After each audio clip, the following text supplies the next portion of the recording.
Hi, this is Garibay, and today we're going to talk about Dungeons and Dragons, and we are specifically going to talk about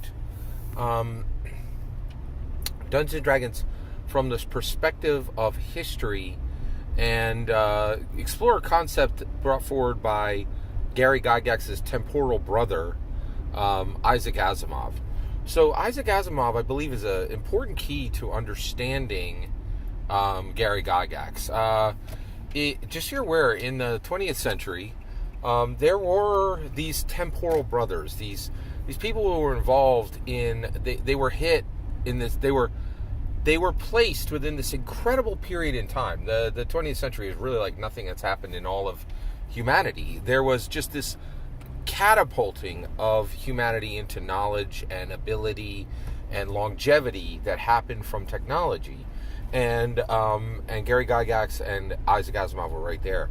Another way to understand this is no one who has ever studied J.R.R. Tolkien doesn't know about C.S. Lewis. No one who has ever studied C.S. Lewis doesn't know about J.R.R. Tolkien. They were both in the Inklings. They were contemporaries. They talked a lot. They were in the same space in the same time, trying to do the same thing, but from different paths, right? Isaac Asimov is the same, and I think we as we attempt to understand Gary Gygax, we are now find ourselves in the business of understanding Isaac Asimov. So Isaac Asimov, his Foundation trilogy is being presented right now on Apple Television. Phenomenal show. And in that show, there's a concept that is put forward. It's stated as the following. It says, history is not fact. It is narrative, carefully crafted and shaped. 100% true. Should not be true. Should not be true. History should be fact. But it simply isn't. I think, the Great Pandy really, it showed us our limitations as humans. It's like, hey, Great Pandy, man, we're there. Like, the whole world locked up, masked up. It's just, it hurt. It was a painful time. And it told us, you're still human. Like, you have limitations, and you have to make choices, and just understand that you are still bound by your mortal coil, right? And so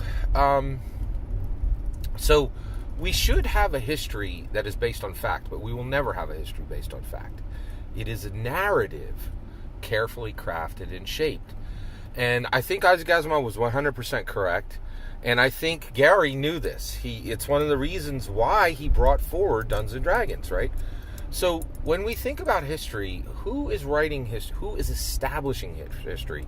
Because one of the things is we think that that history is established, right, through written texts. I think increasingly going forward, that is not the case, right? So let's talk about history, right?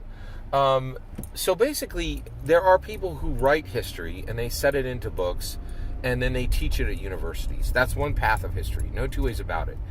Their agenda and their prejudices are mixed into that history. It's simply a fact. It's going to be there, right? So what does that? So one of the things that means is you had better be one of the people writing history, actually establishing history. Writing history is the wrong term. It's very, very interesting, right? Like, so when we establish history, it is done in multiple ways, right? So one, we just talked about the academic route. There is another way that history is written, right? And that is culture, right? And one of the things in Dungeons and Dragons, so when let's talk about history within Dungeons and Dragons, right? So what is the history of Waterdeep? What is the history of Neverwinter? Well, there are two paths for that history.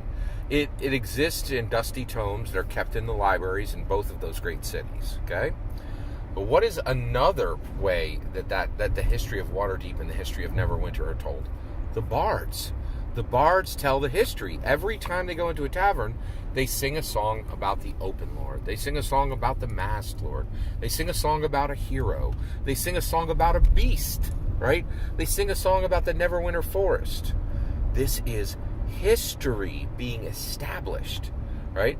So one of the things is we now realize, I think going forward, those dusty tomes are going to be less and less effective. And what is going to be highly effective, right, is more and more, the Bard's Tales will be incredibly effective, right? And so, so there are different holders and shapers of history, the common people and the educated, right? And so one of the things that we need to establish within our Dungeons and Dragons games is, as history is created, we need to be thinking about those two paths, right? What does it say in those dusty tomes? Who's reading them? Does it matter? It does matter that it's being taught at the universities, but there's 100 bards and they're crossing the realm, right? And they are also establishing history. It is a narrative. It is a story, carefully crafted and shaped. And so in Dungeons & Dragons itself, one of the things we need to think about with non-player characters is who is winning the ability to craft and shape the narrative, right? And then also from the D&D perspective, from the IRL, when we think about the IRL, we need to be in a position to help craft and shape these narratives, right? Like for America, there's a huge question happening right now. What are we going to decide with our forefathers, right? I think our forefathers were flawed human beings who made mistakes and established the greatest nation ever on this planet. There is more freedom, more liberty, more ability for the majority and the minority of people to come forward and make something amazing and have access to wealth and have access to power. It's not like minorities having access to wealth and power is not an abstract in America. It is quite literal, right? We have had our first black president. We have thousands of we have thousands of minority millionaires, and we probably have a significant, I think there's about 700 billionaires in the whole world. I think there's 700 billionaires. Yeah, I think there's 700 billionaires in the whole world, right? And there are, even in America, we have minted one of the first and few minority billionaires, right? And so it even in the IRL, this is a powerful lesson. History is not fact. History is a narrative, carefully crafted and shaped. Guess what? You a dungeon master. You in the very distinct weekly business of crafting a narrative and shaping it carefully, right?